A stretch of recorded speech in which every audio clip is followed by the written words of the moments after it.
Violaine Chausson, vous êtes responsable des fonctions support. Vous dirigez donc, vous travaillez dans une start-up spécialisée dans la mécanique et la mécatronique. Donc vous avez environ une bonne vingtaine de salariés, 24 salariés, et la moyenne d'âge frôle les 30 ans. Voilà. Vous définissez l'entreprise comme un véritable lieu de vie. Et d'ailleurs, vous faites de nombreux efforts pour le bien-être de vos salariés. Alors aujourd'hui, vous dites qu'il faut changer d'approche et donc travailler sur la promesse et la communication autour de l'entreprise et des valeurs de l'entreprise. On n'offre plus un travail, on offre bien plus que ça. Il faut aller jusqu'à draguer les candidats pour les faire venir.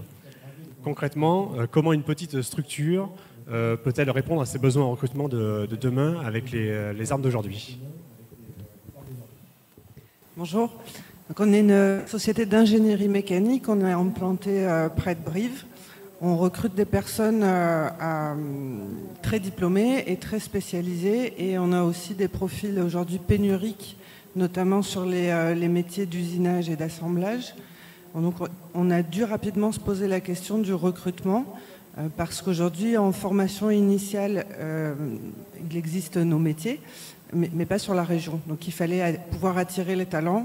Une des stratégies qu'on a trouvées, ça a été de faire des promesses à nos candidats, la promesse de relever des challenges, d'être en autonomie, d'être polyvalent. On n'a malheureusement pas pu leur promettre des forts salaires ni une progression rapide dans l'entreprise parce qu'on travaille avec un organigramme hiérarchique très court. Par contre, on leur propose d'œuvrer dans des locaux qui sont neufs et modernes, où ils ont des vestiaires, donc ils peuvent aller faire du sport, ils ont une salle de sport. On a compris que les collaborateurs recherchaient une expérience de vie, plus qu'un métier, plus qu'œuvrer dans une entreprise.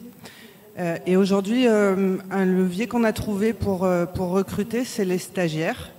Alors, c'est pas parce qu'on les utilise comme de la main-d'œuvre gratuite, c'est qu'aujourd'hui, c'est vraiment un vivier de candidats. Donc, on travaille au plus proche des écoles, auprès des IUT, auprès des écoles d'ingénieurs, et puis même dès les classes de collège, si on pouvait créer des vocations. On accueille les jeunes en entreprise pour les stages de découverte jusqu'au stage de doctorat.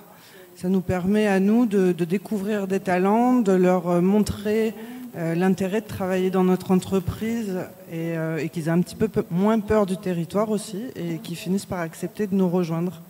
Ce qu'on a remarqué depuis quelques années, c'est qu'on a un taux de conversion de 100% sur les entretiens.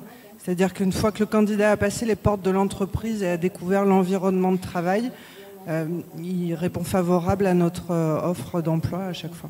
Est-ce que le classement, ou en tout cas les 4 points énumérés tout à l'heure par le président de la Chambre régionale d'industrie, la CCI région, correspond à ce qu'elle perçoit auprès de ces très jeunes salariés qui sortent d'école ? C'est-à-dire, est-ce que la rémunération est bien en 3e position ? Nous, ce qu'on a remarqué, c'est que la rémunération arriverait en 4e position. D'accord. Donc encore une place derrière. Et la première, vous le mettez quoi en premier ? L'équilibre vie pro, vie perso. Très bien. Ok.